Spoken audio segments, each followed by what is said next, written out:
আমি ভোগ প্রসাদের কুপন কেটে এলাম এইমাত্র, আর আপনাদের জানাবো যে ভোগ প্রসাদের কুপন মূল্য কত। Welcome back to another blog. একটা নতুন ব্লগে আপনাদের সবাইকে স্বাগত জানাচ্ছি। আর এখন আমি উপস্থিত রয়েছি কামারপুকুর রামকৃষ্ণ মঠে।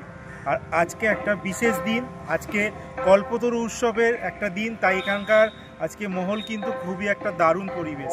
এই ভিডিওতে আমি আপনাদের জানাতে চলেছি আমি কিভাবে এই কামারপুকুর রামকৃষ্ণ মঠে এসে পৌঁছালাম, এখানে কি কি ঘুরে দেখলাম, মন্দির কখন খোলে কখন বন্ধ হয়, আর জানাবো এখানকার ভোগ প্রসাদ পাওয়ার কি নিয়ম আছে, ভোগ প্রসাদের মূল্য কি, আর এই বিশেষ দিনে এসে আমি ভোগ প্রসাদে কি কি পেলাম। আসুন ভিডিওটি সম্পূর্ণ দেখুন।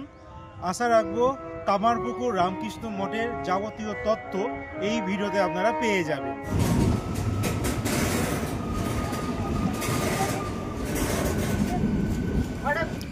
আজ 1 জানুয়ারি 2025, সময় এখন সকাল 7টা, আর আমি এখন দাঁড়িয়ে রয়েছি গোঘাট রেলওয়ে স্টেশনে। আর আজকে আমরা যাব কামারপুকুর।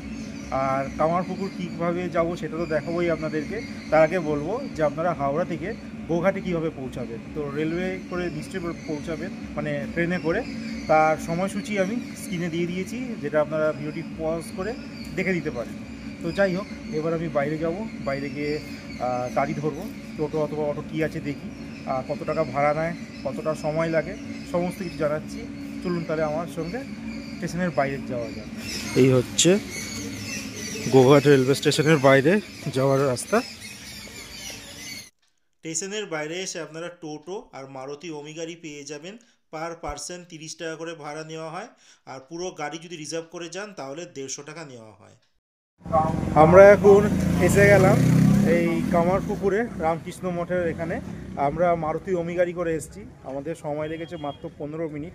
আর টোটো করেও যদি আপনারা আসেন তাহলেও কিন্তু সময়টা একটু বেশি লাগতে পারে, তখন এই 15 জায়গায় হয়তো 30 মিনিট লাগতে পারে। এই হচ্ছে রামকৃষ্ণ মঠ কামারপুকুরের মানে মন্দিরের মূল প্রবেশদ্বার। ভিতরে যাওয়ার জন্য এই গেট দিয়ে আপনাদের ভিতরে প্রবেশ করতে হবে। তো চলুন আমার সঙ্গে মন্দিরের ভিতরে প্রবেশ করা যাক।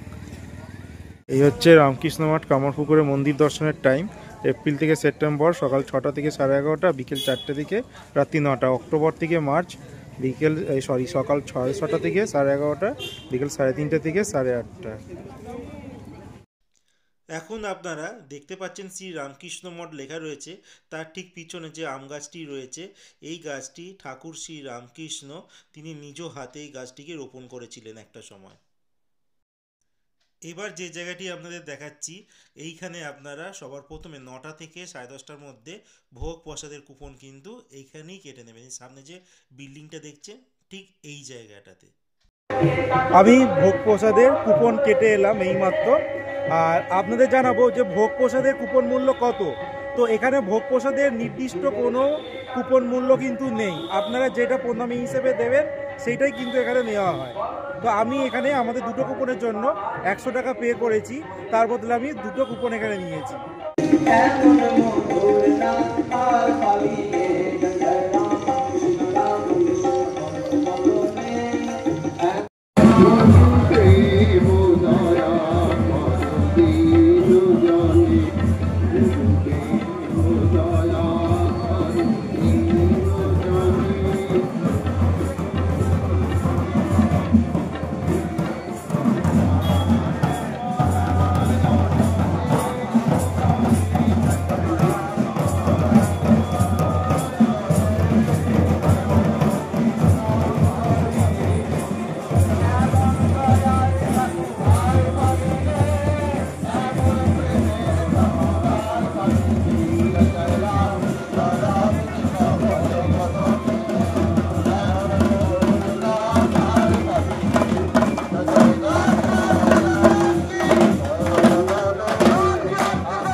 এবার আমি আপনাদের দেখাবো এই কামারপুকুরে এক বিখ্যাত খাবার আছে যেটা হচ্ছে সাদা বোঁদে। হ্যাঁ, বোঁদে আবার সাদা রঙ।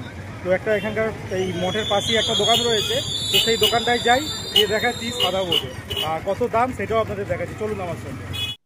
মন্দিরের ঠিক গায়েই দেখতে পাবেন একটা দোকান রয়েছে, এছাড়া অনেক দোকান রয়েছে, কিন্তু এই দোকানটাই সবাই বলছে লোকাল লোকেরা যে খুব ভালো, যেখানে বোঁদে মানে সাদা বোঁদে 140 টাকা পার কেজিতে বিক্রি হচ্ছে। যখন আমি গিয়েছিলাম সেই সময় রেটটা কিন্তু বলছি আপনাদের।